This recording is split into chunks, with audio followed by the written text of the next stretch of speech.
What we're gonna talk about will make you question your very existence. At least, this is what Sonic Frontiers did to me. So, in today's video, I'm gonna share with you the underlying philosophy of Sonic Frontiers, and how it gave me a momentary existential crisis. Let's dive right in. Sonic Frontiers asks this question: are we able to change our fate, or is everything already predetermined? This question pits two different ideologies against each other: free will versus determinism. Free will is the idea that we have control over our actions. On the other hand, determinism claims that we don't have the freedom to make choices. All our choices are contingent on outside factors that we have no control over, like our genetics, environment, and even the time we were born in. In the context of Sonic Frontiers, Sonic is the symbol used in the story to show how a person has the free choice to change their fate. By contrast, Sage acts as a reminder of how everything in a person's life is already determined.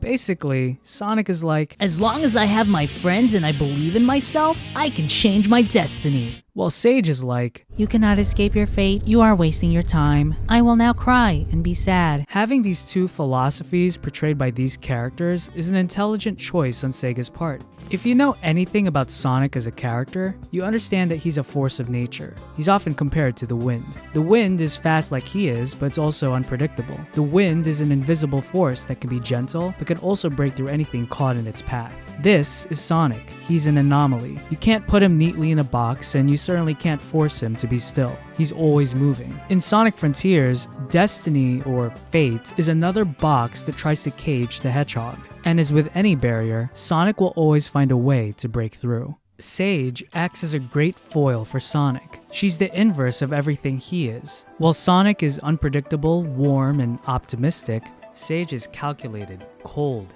and fatalistic. I know I'm stating the obvious here, but Sonic is a living, breathing, humanoid hedgehog thing. The main point is, he's alive. Sage isn't, in the natural sense. She's an AI, a composite of ones and zeros. It's in her system to think linearly, logically, and make assertions based on analyzing the data. Throughout the story, we keep hearing weird ambiguities from Sage that Sonic is doomed to fail, and that all his efforts in saving his friends are pointless. Your arrogance will be your undoing. Look, either stop being cryptic and tell me what's going on, or skedaddle. But Sonic doesn't care about her warnings. He does not care. He's willing to bet on himself that he can save the day. So this may come as a surprise to you, but Sage is actually correct. What a twist! Her prediction came true, and her warnings were vindicated. Sonic met his demise on Rhea Island, and became fully corrupted by the cyber energy. But here's the catch. Sonic is also correct. What Sage failed to consider in her calculations were others helping out the hedgehog, including Dr. Eggman. The choices these characters made in helping Sonic remind me of a concept in philosophy called agent causation. Agent causation states that agents can cause a series of events. So an example could be that I, an agent, threw a ball at a window, and the window breaking would be the event that follows. All because I made the conscious choice to throw the ball. In Sonic Frontiers, the agents are Sonic's friends. Once they escaped cyberspace, they made the conscious choice to sacrifice themselves for Sonic. I would say that the most important agent in this scenario is actually Dr. Eggman. This isn't just my conclusion. According to Sage, there's a higher probability of defeating the enemy if Eggman and Sonic teamed up. This is our chance. I never simulated a scenario where Sonic helped, since you never authorized it.